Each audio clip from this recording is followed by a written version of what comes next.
ایک 9 سال کا بچہ مسجد کے کونے میں چھوٹی بہن کے ساتھ بیٹھا ہاتھ اٹھا کر اللہ پاک سے نہ جانے کیا مانگ رہا تھا۔ کپڑوں میں پیوند لگے تھے مگر نہایت صاف ستھرے تھے۔ اس کے ننھے ننھے سے گال آنسوؤں سے بھیگ چکے تھے۔ بہت سے لوگ اس کی طرف متوجہ تھے اور وہ بالکل بے خبر اللہ پاک سے باتوں میں لگا ہوا تھا۔ جیسے ہی وہ اٹھا، ایک اجنبی نے بڑھ کر اس کا ننھا سا ہاتھ پکڑا اور پوچھا، اللہ پاک سے کیا مانگ رہے تھے؟ اس نے کہا، میرے ابو مر گئے ہیں، ان کے لیے جنت۔ میری امی ہر وقت روتی رہتی ہے، ان کے لیے صبر۔ میری بہن ماں سے کپڑے مانگتی ہے، اس کے لیے پیسے۔ اجنبی نے سوال کیا، کیا آپ اسکول جاتے ہو؟ بچے نے کہا، ہاں جاتا ہوں۔ اجنبی نے پوچھا، کس کلاس میں پڑھتے ہو؟ نہیں انکل، میں پڑھنے نہیں جاتا، ماں چنے بنا دیتی ہے نا، وہ اسکول کے بچوں کو بیچنے کے لیے جاتا ہوں۔ بہت سارے بچے مجھ سے چنے خریدتے ہیں، ہمارا یہی کام دھندا ہے۔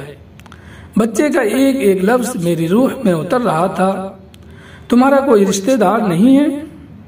اجنبی نے چاہتے ہوئے بھی بچے سے پوچھ ہی لیا۔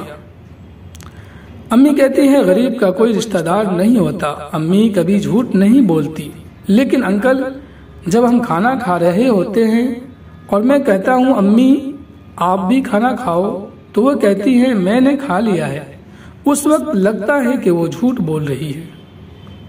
بیٹا اگر گھر کا خرچ مل جائے تو تم پڑھو گے؟ بچہ نے کہا، نہیں، بالکل نہیں، کیونکہ تعلیم حاصل کرنے والے غریبوں سے نفرت کرتے ہیں۔ ہمیں کسی پڑھے ہوئے نے کبھی نہیں پوچھا، پاس سے گزر جاتے ہیں۔ اجنبی حیران بھی تھا اور پریشان بھی۔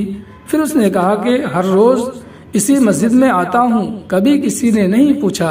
یہاں تمام آنے والے میرے ابو کو جانتے ہیں مگر ہمیں کوئی نہیں جانتا۔ بچہ زور زور سے رونے لگا۔ انکل جب کسی کا باپ مر جاتا ہے تو سب اجنبی کیوں بن جاتے ہیں؟ میرے پاس بچے کے سوالوں کا کوئی جواب نہیں تھا۔